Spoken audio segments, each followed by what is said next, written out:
আমি এই মাংস খাবো না। কেন? এরা আল্লাহর নামে জবে করে না, এরা পুতুলের নামে জবে করে, মাটির খোদার নামে জবে করে। রসুল আগে থেকে চিনতেন কিন্তু লোকটাকে, কিন্তু 40 বছর বয়স হলো তখন নবী হলেন। আর তার আগে আগে দিন খোঁজ করার জন্য বেচারি চলে গেছে মিশরের এলাকায়। তারপরে খোঁজ পেয়ে যদি চলে আসছে দৌড়ে দৌড়ে দৌড়ে, তাড়াতাড়ি মদিনা যাব, তাড়াতাড়ি রসুলকে দেখবো, তাড়াতাড়ি রসুলের কাছে দিন শিখবো। দৌড়ে দৌড়ে আস্তে আস্তে কপালে নেই। মদিনা থেকে 3-4 দিন আগেকার রাস্তা দূরে ছিল, এমন কোন জায়গাতে কিছু ছিনতাইকারী লোক তার মালটিকে ছিনিয়ে নিল, আর ওই যেইটুকুন আঙ্গুকে মার্ডার করে দিল। বেচারি মদিনা পর্যন্ত পৌঁছিতে পেলেন না, আর রাসূলুল্লাহর কাছ থেকে দিন শিক্ষা করতে পারলেন না। যখন নবীজি খবর পেলেন এইরকম এক লোক আপনার কাছে দৌড়ে আসছিল দিন শেখার জন্য, রাস্তাতে মরে গেছে, তার নাম যায়েদ ইবনে আমর, তখন আল্লাহ পাকের নবী বলছেন, হে আল্লাহর লোকেরা, কিয়ামতের দিন আমাকে যারা মানে তারা আমার উম্মত, ঈসাকে যারা মানে তারা ঈসা নবীর উম্মত, ইব্রাহিমকে যারা মানে তারা ইব্রাহিম নবীর উম্মত। কিন্তু এই লোকটা কাউকে ঠিক করে মানতে পারেনি, ইব্রাহিম নবীর দিনকে পাইনি ঠিক করে, তার জন্য তার উম্মত নয়। আমাকে পাইনি, এই জন্য সে আমার উম্মত নয়। কিন্তু তিনি একটা উম্মত হিসাবে একাই হাসরের ময়দানে খাড়া হবেন, এবং আল্লাহ রাব্বুল আলামিন তাকে একটা নতুন নাম দিবেন উম্মতের, আর দিয়ে তাকে সম্মান জানাবেন, এবং এই লোকটা ইনশাআল্লাহ কিয়ামতের দিন জান্নাত যাবে। দিন খুঁজে বেরিয়েছেন, আর আমি দিনকে বিক্রি করে বেড়াচ্ছি। এটা তো আমার তফাৎ। কবে জ্ঞান হবে আপনার? ভালো করে কথা কালাকে একটু কান দিয়ে শুনেন। যদি বলেন বেয়াদব মনকে বাঁধতে পারছি না, বেয়াড়া মনকে কাবু করতে পারছি না, কাবু করতে না পারতে গেলে কিছু লক্ষণ আছে, সেগুলোকে যদি হাতে করেন ভালো হবে দিনটা, ভালো হবে জীবনটা, ভালো হবে ব্যবহারটা। কি বলছি কথাকে শুনেন। আপনার যৌবনকালের কোন ছবি আছে আপনার? যদি বলে হ্যাঁ আছে, ছবিটাকে বের করেন, আর নির্জন ঘরে যান, ছবিটাকে টেবিলের উপরে রেখে দেন, আর হাতে একটা আয়না নেন। আয়না নেওয়ার পরে নিজের চেহারাটা, এখনকার যেটা চেহারা, সেটাকে একবার আয়নাতে দেখেন, আর একবার বাম দিকে ছবিটাকে একবার ওর দিকে তাকান। এটাও আপনি, আর আয়নাতে যেটা ভাসছে এটাও আপনি। আপনাকে তখন এই ছবিগুলোকে দেখে দেখে ফয়সালা করতে হবে, আর 8টা থেকে 10টা প্রশ্ন তৈরি করতে হবে। কি? 1 নম্বর, দাঁতটাকে এমনি করে খুলবেন, দেখা যাবে সাইডের দুটো দাঁত ফাঁকা। যৌবনকালে কিন্তু সামনের দাঁতগুলো ঝরে পড়েনি, টনটনে হয়েছিল।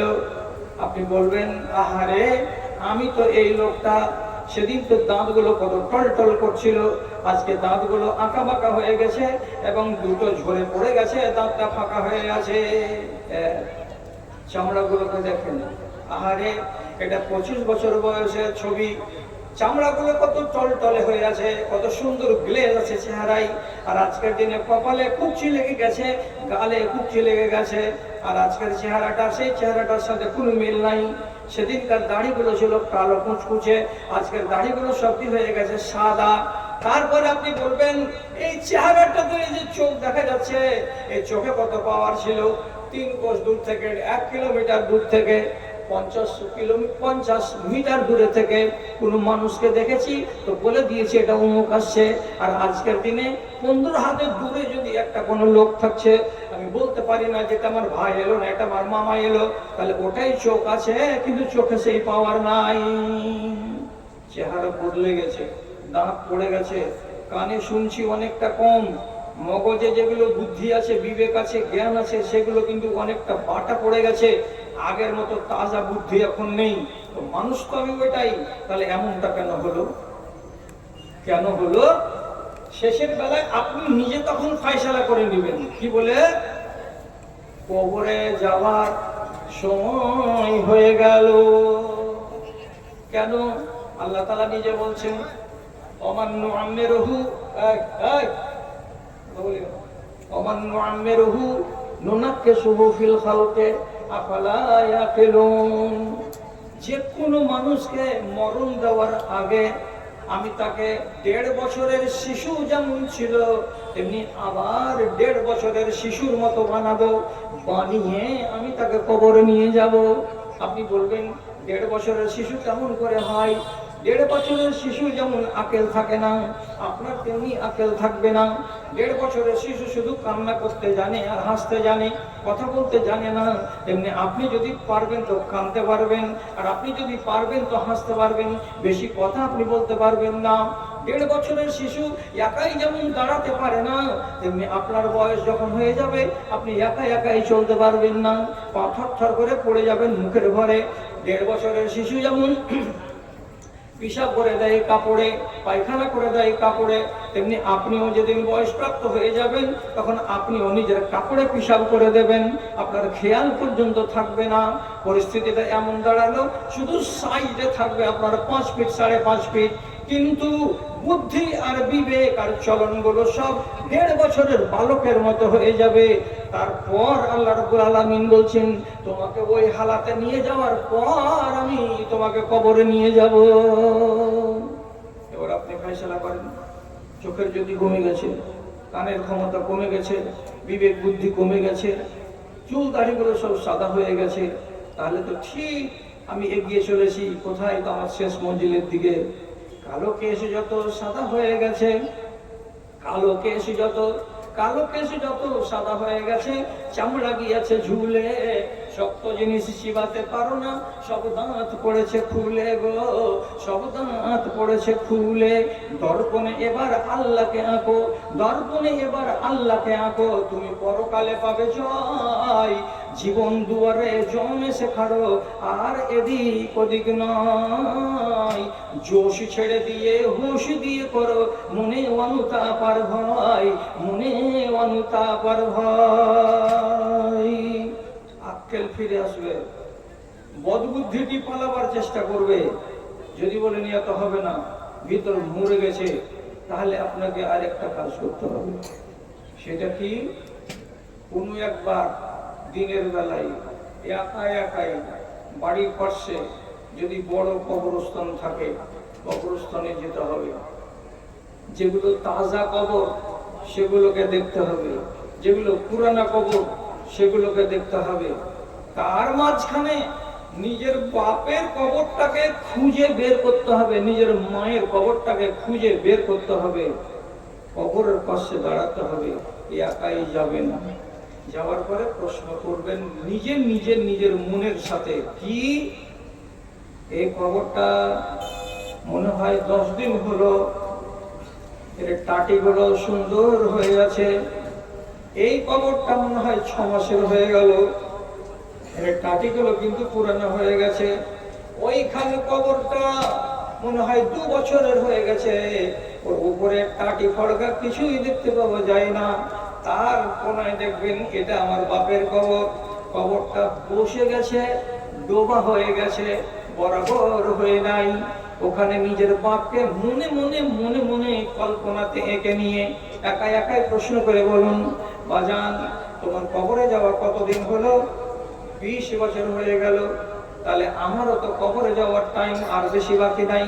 তোমার বয়স যেদিন 66 বছরে ছিল তুমি মরেছো, আর আমার বয়স তো এখন 55 থেকে 56 হয়ে গেল, 58 হয়ে গেল। তো তোমার সমান যদি বয়স পাই তার 4টা-5টা বছর বাকি আছে, আমাকেও তো এখানে চলে আসতে হবে। বাজান তোমার ঘরের ভেতরে একটা ফ্যান ঘুরতো, এখন কবরের ভেতরে ফ্যান ঘুরছে কিনা জানি না। তোমার ঘরখানার ভেতরে একটা মশা মাছি থাকতো না, সুন্দর একটা মশারি টানিয়ে দেওয়া হতো, আরাম করে তুমি ঘুমাতে। এখন তোমার কবরের চারিদিকে মশা মাছি উড়ে বেড়াচ্ছে, তোমার কষ্ট হচ্ছে নাকি বাজান বুঝতে পারি না। আব্বা তোমার বুকের সামনে কবরটা যে ধসে বসে গেছে, এতটি মাটি যে বুকের উপরে চাপা পড়ে গেছে, তোমার শ্বাস নিতে কষ্ট হচ্ছে নাকি? তোমার মনটার ভেতরে ভেতরে ব্যথা হচ্ছে নাকি, কিছু বুঝতে পারি না বাজান। 10 রকমের প্রশ্ন করবেন আর কবরগুলোকে ভালো করে চোখ দিয়ে দিয়ে দিয়ে দিয়ে দেখবেন। দেখার পরে সেখান থেকে আধা ঘন্টা সময় কাটিয়ে বাড়ি আসবেন। মনটা বড্ড বিষণ্ণ হয়ে আসবে, মনটা বড্ড ভারী হয়ে আসবে। আর কবরকে দেখে যদি মন ভারী হয়, রাসূলুল্লাহ বলছেন তোমার তকদির ভালো। বেয়ারা মনকে ভালো করার জন্য ওষুধ কি বললেন নবীজি? কবরকে দেখতে যাওয়া। কবর দেখেন তো পরিস্থিতিটা অনুকূলে আসবে, আপনি ভালো হবেন। ভাইরে, অনেক উপায় আছে, সেগুলো উপায় বলতে বলতে জুবান ক্ষয় হয়ে গেল, বয়স শেষ হয়ে গেল, কিন্তু আমি আমার জাত ভাইকে সোজা পথে টেনে আনতে পারলাম না। দাদা, রাগ যদি না করেন তাহলে বুঝার কথা আপনাকে বলছি। কোরআন মাজিদের সূরা ইনশিকাক বলে একটা সূরা আছে, ওই সূরাটার ভেতরে আল্লাহ রাব্বুল আলামিন কসম খেয়েছেন। কি বলে কসম? ফালা উকসামু বিশফাকে, লাল সূর্যের আমি কসম খাচ্ছি। সূর্য কখন লাল হয়? ডুবার সময় আর উঠার সময়। আল্লাহ তাআলা উঠার সময় লাল সূর্যের কসম খাচ্ছেন কেন? পূর্ব আকাশে যখন সূর্য উঠবে তার আগে দেখবেন পূর্ব আকাশটা লাল হয়ে থাকবে, এটাকে বলা হয় লালি। এই লালির কসম খেয়ে আল্লাহ তাআলা বলছেন, আমি তোমাদেরকে বলছি একটা ন্যায্য কথা শুনো। সেটা কি? পূর্ব আকাশে যে লাল হয়ে দেখা যায় সেই লালির কসম। এতে কি হবে? সূর্যের সাথে আমার জীবনের আপনার জীবনের 100 ভাগ মিল আছে। আপনাকে সবক দিবেন আল্লাহ তাআলা, তার জন্য সূর্যের কসম খাচ্ছেন আর সূর্যের লালির কসম খাচ্ছেন। এর মানে প্রথম যখন সূর্যটা উঠবে তখন লাল টুকটুকো হয়ে উঠবে। সবাই বলুন, প্রথম সূর্য যখন পূর্ব আকাশে উঠবে তাকে তো আমরা দেখতে পারি। হ্যাঁ, মাথার সামনে যখন থাকে তাকে দেখতে পারি না। প্রথম সূর্যটার রংটা কত আকর্ষণীয়, লাল হয়ে উঠলো, তাকে দেখতে পাচ্ছি। আপনার জীবনটাকে মিলান। আপনি কয় বছরের? আচ্ছা, আমি এখন 2 বছরের। যেমন আপনি সূর্যটা ছিল নতুন হয়ে ওঠা, তাকে দেখতে মন চায়, ভালো লাগে, পুরো আকাশটা লাল, তখন মনটা জুড়িয়ে যায়। তেমনি আপনি যখন 2 বছর বয়সের ছেলে ছিলেন তখন আপনাকে দেখে আপনার মায়ের মন জুড়িয়েছে, বাবার মন জুড়িয়েছে, ওটা গ্রামবাসীর মন জুড়িয়েছে। এমনকি ট্রেনে করে যদি আপনার মা আপনাকে কোনো জায়গায় নিয়ে গেছে, তো যারা আপনার ট্রেনের পাশে সিটে বসেছিল তাদেরও মন ভালো হয়ে গেছে আপনার চেহারাটার দিকে দেখে। তারপর যখন বেলা 10টা হলো, সূর্যের তাপ বেড়ে গেল, আপনার বয়স যেদিন 15-16 হলো, এখন আপনার জ্ঞান গরিমা এবার বেড়ে গেল। তারপরে সূর্য যখন মধ্য আকাশে চলে এলো, তখন তার তাপকে কে সহ্য করে? এত তাপ, গাছ গাছড়া, নদ নদী, পাহাড় পর্বত সেই তাপকে সহ্য করে এবং অনেকে কষ্ট পায়। আপনার যখন বয়স হয়ে যাবে 25 থেকে 30 বছর, তখন আপনি আছেন একবারে চরম যৌবনে। আপনার শক্তির কাছে কে লাগে? সূর্যের পাওয়ার যেমন যাহা ইচ্ছা তাহা করতে পারে, তেমনি আপনি 30 বছর বয়সের মানুষ, যাহা ইচ্ছা আপনি তাহাই করতে পারেন। তাই বলে খেয়ালটা তো রাখতে হবে। সূর্য যখন পশ্চিম আকাশে ঢলে যায়, আপনার বয়স যেদিন 50 চলে যায়, সূর্যের ঢলে যাওয়ার সাথে সাথে তার তাপ কমে যায়। তেমনি আপনার যেদিন 50 বছর বয়স হবে, দেখি তখন আপনার তাপ কমে যাবে, আপনার পাওয়ার কমে যাবে, ক্ষমতা কমে যাবে। আল্লাহ রাব্বুল আলামিন বলছেন, লালটাকে স্মরণ করো, তার মানে সূর্যকে তোমরা নিয়ে ভাবো। তার কিছুক্ষণ পরে যখন সূর্যটা ডুবতে যাবে, তখন আবার পশ্চিম আকাশে লাল হবে। তার মানে এটা কি? এই যে ডুবছে আর ডুবার আগে যে আবার লাল হয়ে গেল, এর মানে হলো আপনার জীবনটা শেষ হয়ে গেছে। এবার আপনার কবরে যাওয়ার পালা। কবরে যাওয়ার আগে মানুষ কিছুদিনের জন্য সুস্থ হয়ে যায়, মানুষের খানা বেড়ে যায়, মানুষের কথাবার্তা বেড়ে যায়, দেখে মনে হবে আগে যেমন ছিল এখন 70 বছর বয়সে, 60 বছর বয়সে এখন এমন হয়ে গেছে, এইরকমটা হয়ে যায়। তারপরে 15-20 মিনিট পরে সূর্যটা যখন ডুবে যায় তখন তাকে আর দেখতে পাওয়া যায় না। আপনি যেদিন মরে যাবেন আপনি ডুবে গেলেন, আপনাকে আর দেখতে পাওয়া যাবে না। ডুবে গেছে কিন্তু লাল বাতি আছে, আপনাকে কবর দিয়ে দিয়েছে, লাল বাতি আছে। বেশ কেমন লাল বাতি আছে? একটা মাস আলোচনা করবে, আব্দুল জব্বার হাজী ভালো লোক ছিল, মরে গেছে, 6টা মাস আলোচনা করবে, তারপরে 1 বছর আলোচনা হবে, তারপরে 5টা বছর যাবে না আব্দুল জব্বার হাজী সাহেবের নামে কেউ কথা বলার লোক আপনার আন্দুয়া গ্রামে পাওয়া যাবে না, সবাই আপনাকে ভুলিয়ে দেবে। ঠিক তেমনি সূর্যটা ডুবে যাওয়ার পরে আধা ঘন্টা যখন হয়ে যাবে পশ্চিম আকাশে কোনো চিহ্ন খুঁজে পাওয়া যাবে না, সব বিলীন হয়ে যাবে। এবার বলেন সূর্যটা কি হারিয়ে যায়? ডুবে তো গেল, তো সূর্য কি হারিয়ে গেছে? হারিয়ে তো যায়নি।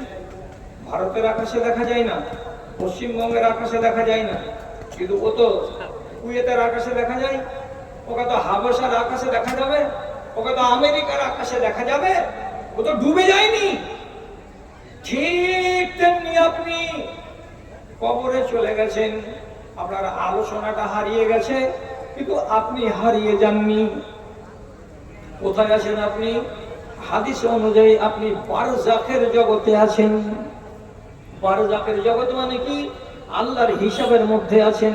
রুহটা চলে গেছে হয় আসমানের উপরে ইল্লিনে, আর না হয় রুহটা চলে গেছে 7 তাবাক জমিনের তলায় সিজ্জিনে, আর আপনার দেহটা চলে গেছে মাটিতে। মাটির ভিতরে চলে গেলেও আপনি বিলীন হবেন না। রাসূলুল্লাহ বলছেন কুল্লু যামবিন ইয়াকুলহু তুরাব ইল্লা আজমুজ যামবে। আপনার শরীরের সমস্ত হাড়গুলোকে, মাংসগুলোকে, মাথার খুলিগুলোকে, দাঁতগুলোকে সবকে কবরের মাটিতে খেয়ে নেবে। কিন্তু শির দাঁড়াতে এমন একটা হাড্ডি পাওয়া যায়, নবীজি বলছেন ওই হাড়খানাকে কেউ পুড়াতেও পারবে না, ওই হাড়খানাকে কোনো মাটিতেও খাবে না। এত ছোট্ট, এত ক্ষুদ্র হাড়খানা, এটাকে আরবিতে আজমুজ জামবে বলা হয়। ওই হাড়খানা ক্ষয় হবে না, কবরে থেকেই যাবে। রাসূলুল্লাহ বলছেন কিয়ামতের দিন আল্লাহ রাব্বুল আলামিন ওই ক্ষুদ্র হাড়খানা থেকেই আবার আপনাকে জন্ম দেবেন। তাহলে আপনি হারিয়ে যাননি। কোথায় আছেন? আলামে বারজাখে আছেন। আলামে বারজাখে আল্লাহর হিসাবের মধ্যে আপনি ধরা পড়ে আছেন। আবার আপনাকে জমা করা হবে। যেমন আবার সূর্যটা 12 ঘন্টা গত করার পর পূব আকাশে দেখা দিবে, তেমনি আপনি আবার দেখা দিবেন। কবে দেখা দিবেন? যেদিন আপনার সকাল হবে, অর্থাৎ যেদিন রব্বুল আলামিন কিয়ামত কায়েম করবেন। ইসরাফিল বাঁশিতে ফুঁক মারবে, তো আল্লাহ তাআলা কোরআন মাজিদে বলেছেন ইয়াউমা ইউনফাখু ফিস-সূরে ফাতাতুনা আফওয়াজা। যেদিন বাঁশিতে ফুঁক দেওয়া হবে সেদিন তোমরা কবর থেকে বেরিয়ে নিজের রূহের সঙ্গে জড়ো হয়ে গিয়ে হাসরের ময়দানে তোমরা দৌড় লাগাবে। হাসরের ময়দানটা কোথায় হবে? রাসূল করিম সাল্লাল্লাহু আলাইহি সাল্লাম বলেছেন হাসরের ময়দান হবে এখান থেকে পশ্চিম দিকে সিরিয়ার মাটিটাকে, রাসূলুল্লাহ নিজের বিবি উম্মে সালমাকে বলেছেন, উম্মে সালমা এটাই হবে হাসরের মাঠ। আপনি আবার উঠবেন। কবর থেকে উঠার মানে কি? নতুন সূর্য উঠা। তাহলে আমাকে জ্ঞান দেওয়ার জন্য আল্লাহ রাব্বুল আলামিন কোরআন মাজিদের সূরা ইনশিকাকে 3 থেকে 4 খানা আয়াত আলোচনা করলেন। আপনি কি পাই? আমার কি বদল হয়? বদল হয় না। আমরা তো সব দিনকে বিক্রি করালো, আমরা দিনকে এখন পর্যন্ত বিক্রি করেই যাচ্ছি। যেখানে পাচ্ছি সেখানে বিক্রি করছি, যেখানে পাচ্ছি সেখানে বিক্রি করছি। কেমন করে বিক্রি করে? দুটা বাচ্চার মা মমতার কাছ থেকে কন্যাশ্রীর টাকা পাবে, তো লিখতে হবে ফর্মে কি যে আমার বিয়ে হয়নি, আনম্যারিড সার্টিফিকেট দিতে হবে। 2 বাচ্চার মা আনম্যারিড সার্টিফিকেট ফর্মকে ফিল আপ করে প্রধানের কাছে নিয়ে গিয়ে বাড়ির প্রধান সিল সহি করে নিল, হেডমাস্টারকে দিয়ে দিল। হেডমাস্টার তার নামের ফর্মকে অনলাইনে উঠিয়ে দিল, মমতার দপ্তরে চলে গেল। 6 মাস পরে 25,000 টাকা চলে আসলো আপনার মেয়ে রোজিনার নামে। ফর্মে আপনি সই করেছিলেন, আপনি হলেন বাপ, বেটি সই করেছিল, এটা হলো আমার মেয়ে। প্রধান একটা ফর্মে সই করেছিল, এই মেয়েটির বিয়ে হয়নি। 3টা বেঈমান 25,000 টাকাকে হালাল করার জন্য মিথ্যা কথা বলে তারা এইভাবে সরকারকে ফাঁকি দিয়ে টাকাটি নিয়ে নিল। যেদিন টাকা বেটির অ্যাকাউন্টে জমা হলো, মা এত খুশি মনে হচ্ছে গায়ে কাপড় রাখবে না। বাপ এত খুশি, সেদিনে কাজেই গেল না যে আমার বেটির নামে 25,000 টাকা জমা পড়ে গেছে। কিসের টাকা জি? কন্যাশ্রীর টাকা। দাদারে, এটা কন্যাশ্রীর টাকা নয়, এটা 3 জনের ঈমান বিক্রি করা টাকা। খুব ভেজে ভেজে খাও, আর কিয়ামতের দিন শূন্য হাতে খাড়ো হবে।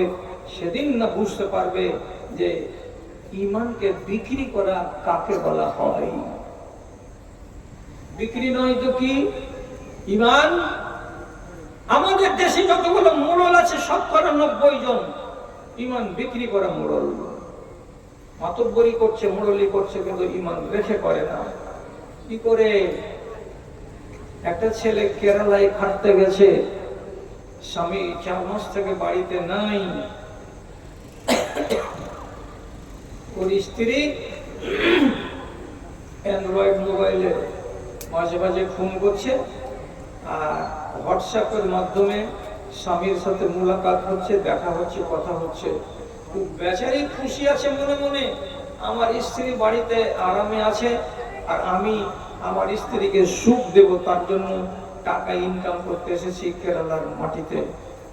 স্ত্রী 3খানা মাস গত হয় না, আশেপাশের পাড়া প্রতিবেশীর কোন সুন্দর একটা নওজোয়ান ছেলের সঙ্গে মোবাইলে পরিচয়। আর মোবাইলে হোয়াটসঅ্যাপে কথা বলতে বলতে, ফেসবুকে কথা বলতে বলতে এমন ভাঁজ লাগছে যে পরের ছেলে, পর পুরুষ গোপনে এসে রাতের বেলায় এই রমণীর কাছে শুয়ে থাকছে, তার ইজ্জতকে লুটে নিচ্ছে, শারীরিক সম্পর্ক কায়েম করছে দুজনে আনন্দ সহকারে। 1 মাস চললো, তারপরে মেয়েটাই বলছে, এমনি করে লুকিয়ে লুকিয়ে কতকাল আমরা প্রেম করব, তুমি আমাকে বিয়ে করে নাও। ছেলে বলছে আমি রাজি। এই শ্বশুরের বাড়ি থেকে কি করে বের হবি?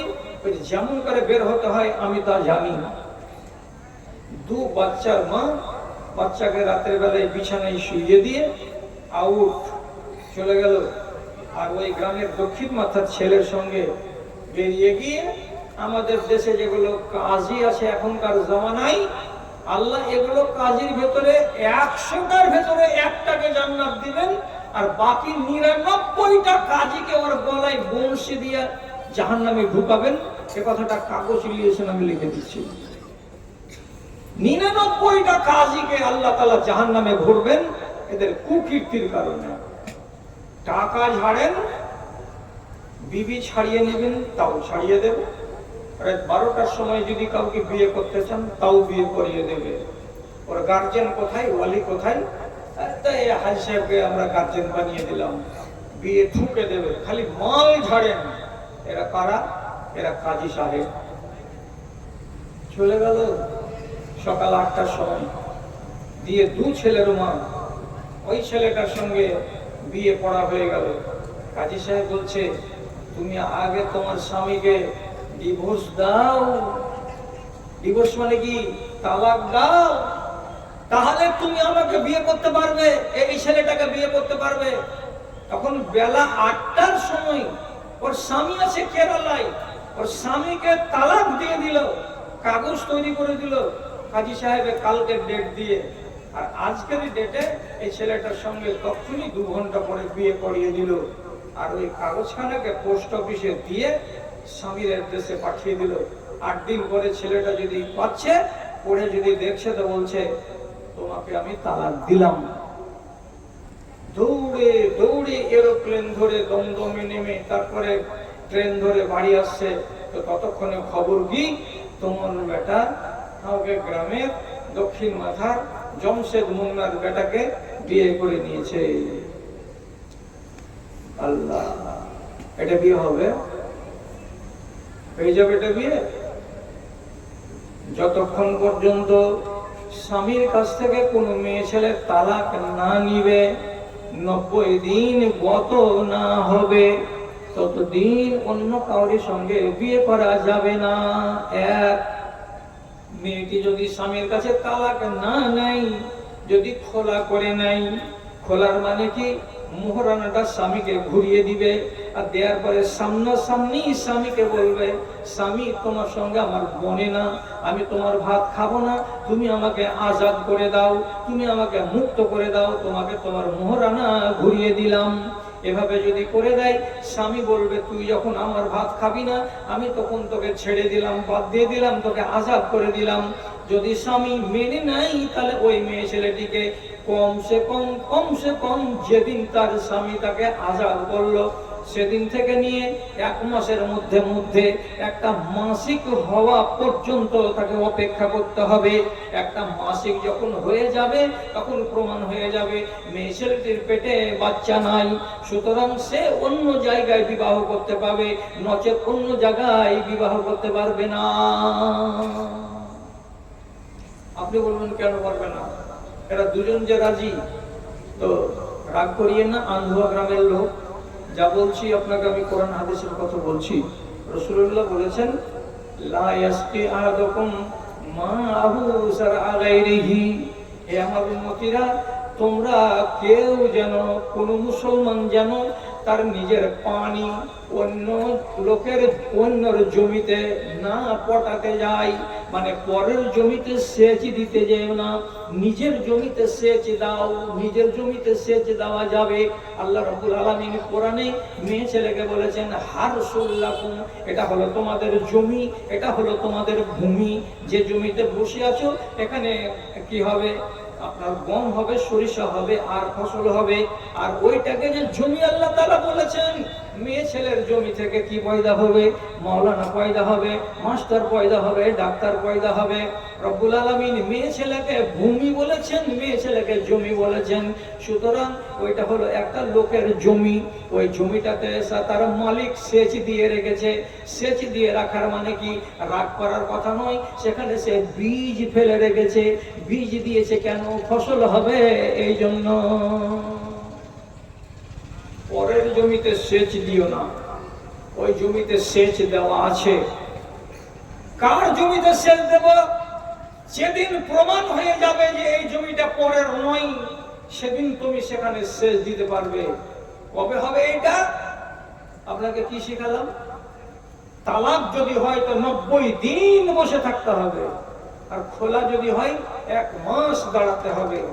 তারপর যদি দেখা যায় যে 1 মাসের পরে মাসিক হলো না, তাহলে ওই মেয়ে ছেলে বিয়ে করতে পারবে না।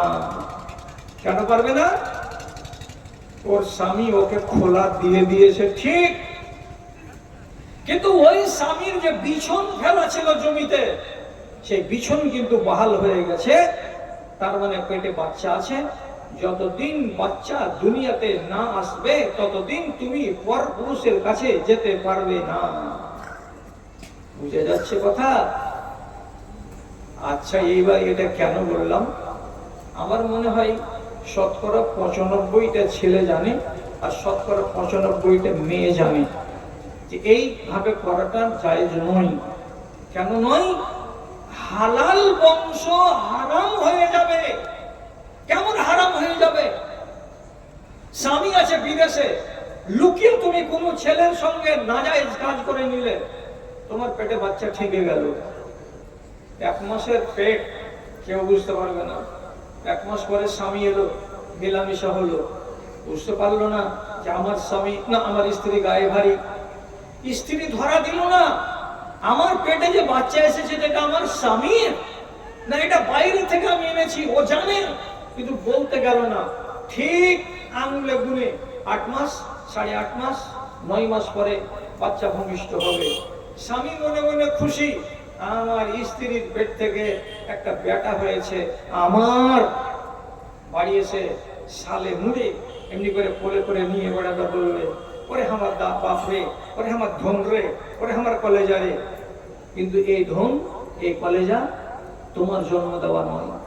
আর তোমার স্ত্রী চলে গেছিল অন্য কাউরি কাছে তোমার অবর্তমানে, গিয়ে অন্য ছেলের কাছ থেকে বীজ নিয়ে পেটের ভেতরে বাচ্চা তৈরি করে নিয়েছে, তুমি বলছো এটা আমার বাচ্চা। এবার দেখা যাবে লোকটাও জানতে পারলো না, জীবনে কোনো মানুষের সামনে ভেদ খুললো না, এভাবেই থেকে গেল। স্ত্রীটাও একদিন ভুলিয়ে দেবে, আর 5টা ছেলের ভেতরে এটাও একটা ছেলে। যদি কখনো জিজ্ঞেস করে, আরে আর ম্যাচ গুলো বেটাটা একটু রং গাঢ় কেনে রে, যদি এরকম স্বামী স্ত্রী মিলে জুলে গল্প করে, এটা ছেলে ধলো, বেটিটা ধলো, এটা এত ফর্সা উজ্জ্বল, আর এই 3 নম্বর ছেলেটা একটু ময়লা ছয়লা হয়ে গেছে, স্ত্রী কি জবাব দিবে? কে জানি, হয়তো তোমার বংশে কেউ এরকম কালো টালো আছে। রাসূল হাদিসেও বলেছে যে তোমার বংশের যদি 7 ধারাতে কোনো এক জায়গায় কালো মানুষ থাকে, তো তার জের চলে আসতে পারে, তোমার আওলাদের ভেতরে একটা কালো হয়ে যেতেই পারে। স্ত্রী বুঝিয়ে দিল কানার মতো করে, কি তোমার বংশ হয়তো কেউ কালো টালো ছিল, তোমার বাপেরা নেই, তোমার বাপের বাপেরা কেউ একটা বেলা কালো হয়ে গেছে। তখন পুরুষটা মেনে নিচ্ছে, হতে পারে শুনেছিলে আমার দাদু বেলে একটু ময়লা টয়লা ছিল, বাস দুজনের হিসাব মিলে গেল। পরের ছেলেকে আপন করে নিল, কালো তো কি আমারই বেটা। বংশ শেষ, বংশটা শেষ। কার কারণে? একটা স্ত্রীর খেয়ানতের কারণে। তো কেন করবে এই খেয়ানত গুলো? এই ওয়াজটা কি তারা শুনেনি? আর যারা এই কাজে যায় তারা কি শুনে না? পরের জমিতে সেচ দিতে গেলাম, যদি বাচ্চা আটকে যায় মেয়েটার পেটে, কি দুর্গতিতে হবে আমার। সব জানার পরে আজকের সমাজ কেউ মানে না আল্লাহর আইনকে, সব বুড়ো আমল দেখাই। কওমের এই বদহাল দেখে মনে লাগে কত ব্যথা, কওমের এই বদহাল দেখে মনে লাগে কত ব্যথা। রাত আর দিন সুপথে ডেকেছি, কেউ তো শোনেনি কথা রে, কেউ তো শোনেনি কথা। ভাই বলে এদের পরিচয় দিতে মাথা হেঁটে হয় লাজে, হৃদয় ভরে দাও ইমানি আলোতে, সাজায় নতুন সাজে, সাজায় নতুন সাজে। দাদা, এই কম বয়সের মানুষগুলো এই তুচ্ছ তাচ্ছিল্য করে যদি জীবনটাকে গত করে দেন, তো কিয়ামতের দিন 7 বার করে একটা মানুষ আল্লাহ তাআলার সামনে বলবে, হায় আমার আক্ষে। কয়বার? 7 বার। এক এক জায়গায় যখন দুর্গতি দেখবে তখন এই কথাটা বলবে, ইয়া লাইতানি, হায় আমার ভাগ্য পোড়া কপাল। এই ভাগ্য খারাপ পোড়া কপাল, হায় আমার আফসোস। কিয়ামতের দিন 3 বার না বলে আজকে যদি দুনিয়াতে ভেবে নেন, তাহলে এই কথাটা তো আপনাকে কিয়ামতের দিন বলতে হবে না। কেন ভাবছেন না যে আমাকে আমার মতো করে থাকতে হবে?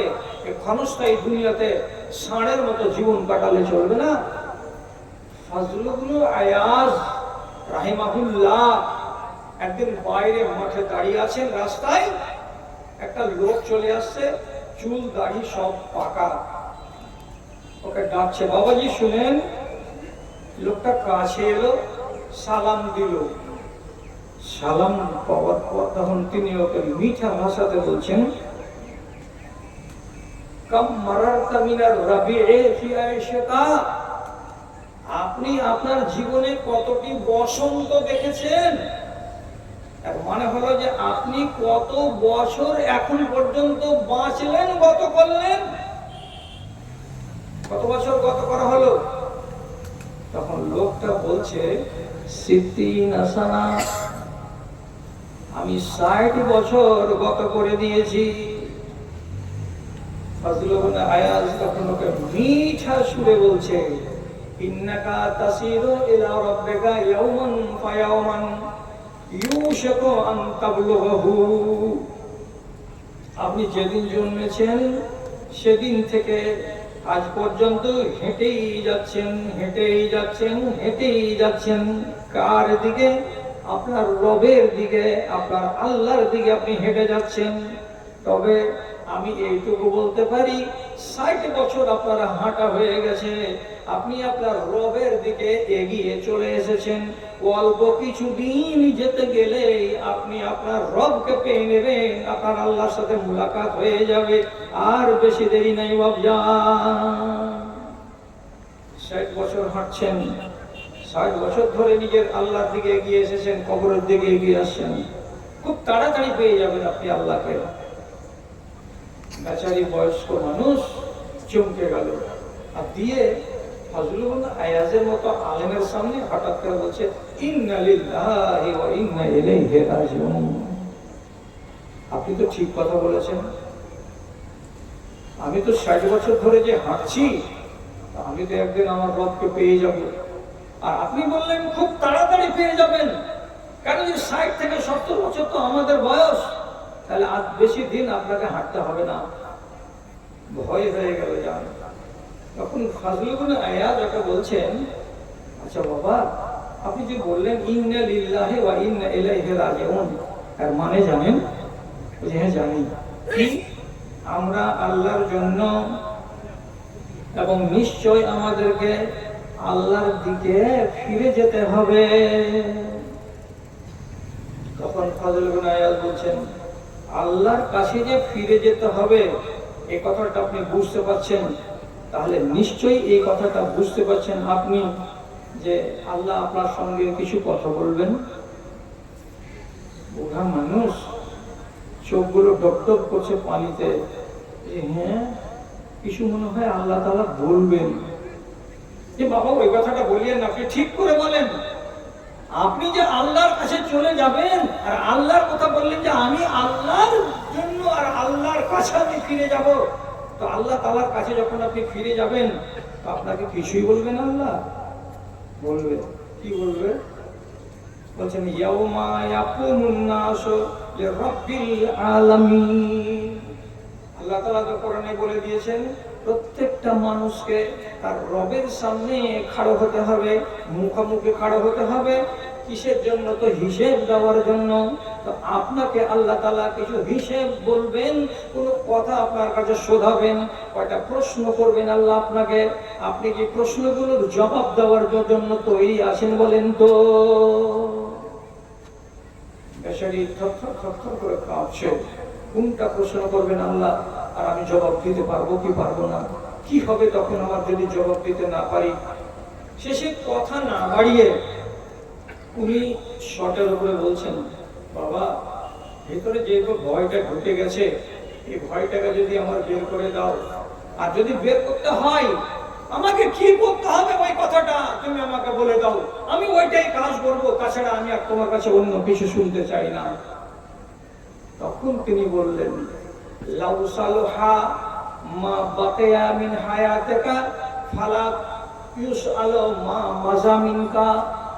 আজ থেকে নিয়ে যতটি দিন সামনে বাকি আছে, এই সামনের দিন থেকে যদি ঠিক করে গত করে নিতে পারেন, তার মানে কি ইমানদার জিন্দেগি কাটাবেন, হারামে মুখ লাগাবেন না, কটু কথা বলবেন না, কাবিরা গুনাহ করতে যাবেন না, আপনি আল্লাহকে রাজি করার জন্য যতটি ইবাদত আল্লাহ তাআলা বলেছেন সব দিকে কাই মনে আঞ্জাম দিবেন। দিয়ে যদি আপনি নিজেকে একেবারে সৎ বানাতে পারেন, তো রব্বুল আলামিনের নবী বলেছেন ইন্নামাল আমালু বিল খাওয়াতিম, শেষখানা ভালো যার সব ভালো তার। আপনি শেষ জীবনটাকে যদি ভালো করে নিতে পারেন, আগেকার কোনো প্রশ্ন আপনাকে করা হবে না। আর যে কটা দিন বেঁচে আছেন, এই কটা দিনকে যদি আপনি বিগড়ে দেন, ভালো করে কাটাতে না পারেন, তো এই আগামী দিনেরও হিসেব লাগবে, আর যতদিন ফেলে এসেছেন পিছন দিকে তারও হিসেব আপনাকে লাগবে। কিভাবে কাটাবেন?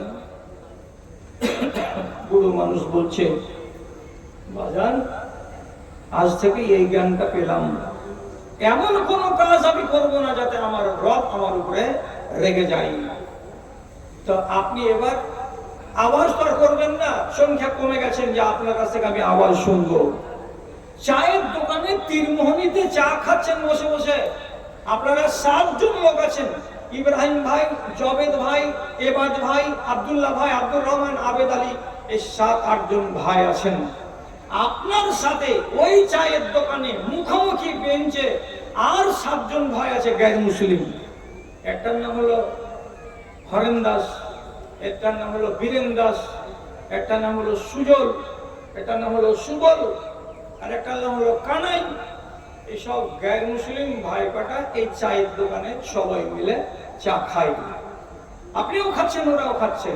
এবার টাইমটা হয়ে গেল কত, তো বলছে 4:56 হলো, যেমনি তেমনি মসজিদের মাঠ থেকে ভেসে গেল, হাইয়া আলাল সালাহ, হাইয়া আলাল ফালাহ। এসো নামাজের জন্য, এসো এসো কল্যাণের জন্য এসো।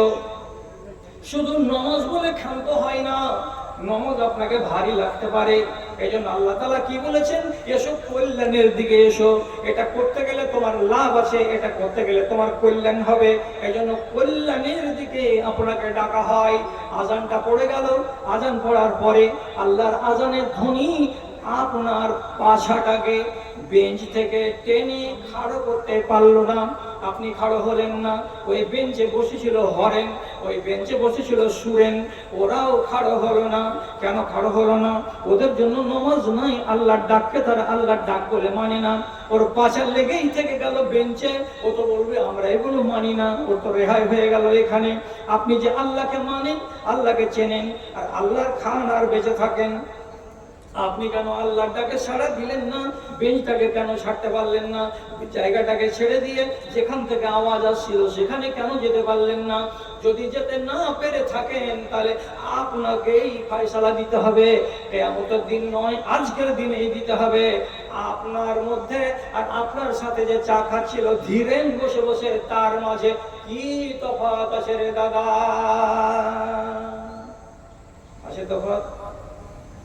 কোনো তফাৎ নেই। ওর সাজদা নেই, আপনারও সাজদা নেই। ওর আল্লাহর সামনে মাথা নত করা নেই, তো আপনারও আল্লাহর সামনে মাথা নত করা নেই। তবুও তো ওরা ইবাদত করে, তবুও তো ওরা ইবাদত করে। মন্দির দেখতে পেলে কমসে কম মাথাটা এমনি করে। ট্রেনে বসে থাকতে থাকতে যদি দেখে যায় যে বট গাছের তলায় মন্দির আছে, এখানে বসে বসে এমনি এমনি করবে, করে শ্রদ্ধা দেখাবে, এটা কে? এটা আমার ভগবানের মন্দির।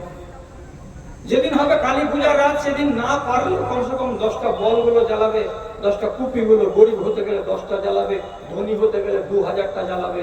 কাকে রাজি করার জন্য? আর নিজের খোদাকে রাজি করার জন্য। ও তো ইবাদত করেই যাচ্ছে। আর আপনি কি করলেন? মুসলমান যে আপনার নাম। আর কতদিন থাকবি বসে? বল রে নাদান বল, হাহাকারকে মুছে দিতে আমার সাথে চল, তোরা আমার সাথে চল। পানির দামে রক্ত বিকায় জ্ঞানীদের এই দেশে, ধনীরা সব ধনী হলো, গরিব চুষে চুষে রে, গরিব চুষে চুষে। চল দুনিয়াকে পাল্টে দিলে দেখাই বাহুর বল। আর কতদিন থাকবি বসে? বল রে নাদান বল, হাহাকারকে মুছে দিতে আমার সাথে চল, তোরা আমার সাথে চল। আমার টাইম আছে রাত 1টা পর্যন্ত। কয় মিনিট আর টাইম আছে? ঘড়ি দেখুন তো। আচ্ছা, কয় মিনিট টাইম আছে? আর 5 মিনিট। আচ্ছা, আর 5 মিনিট আছে। তো তানভীর এসেছে? আচ্ছা, এসেছে। আর একটা চ্যাংড়া বক্তা আছে। বুড়া গালাকে কত কালো হবেন? যেগুলো আর দামড়া আছে, দামড়া গালাকে বেশি বাইতে হবে, ওকে দিয়ে মই দাবাইতে হবে। মই দাবাটা ভারী আর হালবাটা একটু হালকা। তা আমি তো টেনে দিলাম, আমার এই 5 মিনিট আছে, আমি 5 মিনিটে শেষ করে দিচ্ছি। আপনি বেয়াদবি করবেন, করে কবরে যাবেন, তা আপনি মনে মনে ভাবছেন যে আমার সাজা আমি ভোগ করবো, তো তোমার বাপের কি? কথাটা হলো এই, আপনার কারণে দুনিয়ার পশু পাখি গাছ গাছড়া কষ্ট পায়। আপনি কোন চ্যাট? আপনি কোন লাটের বেটা? আপনার কারণে গরু বাছুর ছাগল ভেড়া গাছ গাছড়া কেন কষ্ট করবে? আপনি জবাব দিন আমাকে, কেন কষ্ট করবে? আপনার জন্য কষ্ট পাবে কেন? আপনি বলছেন এটা কেমন কথা, আমার জন্য ওরা কষ্ট পায়? আরে একবারে সহি কথা বলছি। হযরত আবু হুরায়রা রাদিয়াল্লাহু তাআলা বলছেন, ইন্নাল হুবারা লাতামুতু ফি ওয়াকরিহা হাযালান বিখাতিয়াতি ইবনে আদম। ছোট ছোট পাখিগুলো, এত বড় বড় পাখিগুলো নিজের বাসাতে বসে বসে কষ্ট পাচ্ছে। কেন কষ্ট পাচ্ছে? পানি হয় না। আষাঢ় মাস চলে যাচ্ছে, শ্রাবণ মাস চলে যাচ্ছে, পানি হয় না, পানি হয় না। এই আবলা জানোয়ারগুলো, আবলা প্রাণীগুলো কষ্ট পাচ্ছে। আল্লাহ তাআলা বলছেন কেন পানি দিই না? নবীজি হাদিসে বলছেন আদমের বেটাদের গুনাহের কারণে আল্লাহ রাব্বুল আলামিন বলছেন পানিকে আটকে রেখে দেই, আমি পানি দিতে যাই না। তারপরে রাসূলুল্লাহ বলছেন কি লাউলাল বাহাইম লামা তুমতিরু, যদি দুনিয়াতে এই চার পায়ের জানোয়ার গুলো না হতো, যদি দুনিয়াতে এই ছোট ছোট পশু পাখিগুলো, কিড়া মাকুড়া গুলো না হতো, তাহলে তোমরা জীবনে কোনোদিন পানি পেতে না। তুমি হলে একজন ব্যভিচারী, আর একজন হলো সুদখোর, আর একজন হলো মদখোর, আর একজন হলো মাগিবাজ, আর একজন হলো লম্পট, আর একজন হলো বাপের জমিকে মেরে খাওয়া, আর একজন লোক হলো নিজের বোনের জমিকে মেরে খাওয়া, আর একজন লোক হলো গীবতকারী, আর একজন লোক হলো পরনিন্দাকারী। সব পাপে ডুবে থাকা মানুষগুলোকে রব্বুল আলামিন জীবনে পানি দিতেন না। কিন্তু নবীজি বলছেন পানি কেন দিই, কেন পাঠাই? তো ওদের জন্য দিই না, ওই দেশের মাটিতে যত পোকা মাকড় আছে ওদের কষ্ট দেখতে না পারার কারণে আমি দয়া করে তাদের উপরে পানি পাঠাই। যখন ওই পোকা মাকড়ের নামে পানি পাঠাই তখন মানুষগুলো পানি পায়। পোকা মাকড় না হতে গেলে জীবনে তোরা পানি পাতি না। জি, এটা কথা কি শুনেছেন? এটা শুনেছেন? কেউ শোনা কথা, এটা হাদিস কোরআনের কথা নয়। ঘট্টিটি পাখি আছে, কেউ হ্যাঁ না বলেন তো? আছে জি? কোন দেশে বাস বলছি বল? একটা পাখি নাই মাঠে উড়ে তো কি বলে? পাখিটার নাম হলো হট্টিটি। আরে এটাও যদি না বুঝো তো হাটিমা টিমটি বুঝো। এটা বুঝে না? আরে হাটিমা টিম টিম, তারা মাঠে পাড়ে ডিম, তাদের খাড়া দুটি সিং, তারা হাটিমা টিম টিম। বাচ্চা ছেলেকে পড়ে। এই পাখিটা যখন আকাশ গর্জিবে জোরে, ওর চরিত্র হলো কি এই সোজাভাবে উঠতে উঠতে যেমনি বিজলি চমকাবে ট্যাঙ্কুটাকে ওপর দিয়ে পড়ছে, উঠতে উঠতে ফের সোজা হয়ে যাবে। কি বলতে চাই? তো বললাম যে এটা কোরআন হাদিসের কথা না, এটা দুনিয়ার কথা। ও বলতে চাই যে শুধু শুধু বাজনা বাজায় না যে আল্লাহ পানি দাও, পানি লাগবে, পানি লাগবে, পানির জন্য কষ্ট পাচ্ছি, দেরি করবো না, করিও না আল্লাহ, একটু পানি দাও আল্লাহ, তুমি পানি দাও। গরুতে পানি চাই, ছাগলে পানি চাই, ভেড়াতে পানি চাই, সবাই পানি চাই। যখন এই আবলা জানোয়ারগুলো পানি চাই, আল্লাহ রাব্বুল আলামিন বলছেন বনি আদমের গুনার দিকে আর আমি তাকাই না, ওদের দিকে দেখে পানি নাজিল করি, তখন তোমরা উপকৃত হও। আরে শেষ, আরো 2 মিনিট আছে। কি আছে? যখন কোন শয়তান মরে যায়, দুর্দান্ত মরে যায়, মদখোর মরে যায়, লম্পট মরে যায়, তো মরার সাথে সাথে রাসূলুল্লাহ হাদিসে বলছেন ওই এলাকার যত ভেড়া, ভেড়ি, গরু, কুকুর, ছাগল, বিড়াল, হাতি, ঘোড়া আছে সবাই খুশি হয়ে যায়, সবাই খুশি হয়ে যায়। আর ওরা একজন আরেকজনকে বলে এই হাম্বা। আরেকটা গরু বলছে কি বলছি? বলছে শুনিসনি দক্ষিণ মাথার ওই যে মদখোর হারামি জমশেদের বেটা লুটে ছিল না, মরে গেছে। ইও খুশি, যাকে খবর দিল ইও খুশি। একটা কুত্তা যদি যায় তো ও নিজের জাত ভাইকে করে ডেকে দেবে, ঠিক আছে? আরে দক্ষিণ মাথার মুখের বেটা লুটু ছিল না, ও হারামখোর মরে গেছে। যে বলছে সেও খুশি, যারা শুনছে তারাও খুশি। আপনি বলবেন মুফতি সাহেব হাদিসটাকে তুমি পেট থেকে বানাইলে নাকি? না, ইজামাতাল ফাজিরু ইস্তারিহু মিনাল আনামু ওয়াদ দাওয়াবু ওয়াল আশজারু। যেদিন ফাসিক মরে যায় সেদিন দুনিয়ার গরু বাছুর ছাগল ভেড়ারা খুশি হয়ে যায়। তোরা কেন খুশি হলি? তোদের কোন লাভ হলো, লোকসান হলো রে?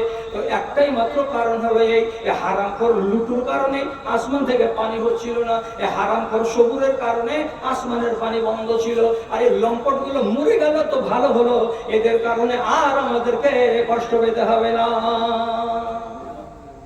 মানো তো মানো, না হয় পা দিয়ে সানো, আর ভাইদের, হিন্দু ভাইদের ধর্মের কথাতে লেখা আছে কি, মানো তো मैं गंगा माँ हूँ ना मानो तो बहता पानी, हरे हरे गंगे हरे हरे गंगे।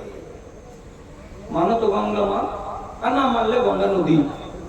যদি গঙ্গা বলে, গঙ্গাকে তুমি মা বলে মানো, আর পানিতে পানি খরচ করা যাবে না, ওতে পিসাব করা যাবে না। আর যদি না মানো, যেমন তাই করা।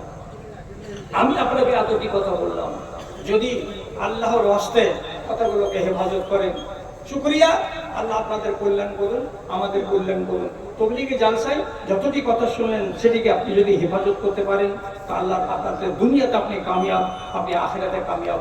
শেষের বেলায় একটা কথা, শুধু নামাজ পড়ে জান্নাত খুঁজলে হবে না, শুধু রোজা করে জান্নাত খুঁজলে হবে না, শুধু হালাল রুজি খেয়ে জান্নাত খুঁজলে হবে না। জান্নাতকে পাওয়ার জন্য 35টা ধাপ আছে, 35টা সিঁড়ি, 35টা সিঁড়ি আছে। এই 35টা সিঁড়িকে আপনি শিখে নেন, নিয়ে যেটাতে আপনি ভালো লাগবে সেটাকে শিখেন, সেটাকে আমল করেন। তার জন্য আমার মতো একটা খেপালেলা মানুষ আপনাদের কাছে 98 পৃষ্ঠার একটা কিতাব নিয়ে এসেছি। কিতাবটার নাম হলো জান্নাতে যাওয়ার উপায়। এই 100 পাতার বইখানি আপনাকে 30টা টাকাতে দিব। 35টা জান্নাতে যাওয়ার সিঁড়ির আলোচনা করা আছে।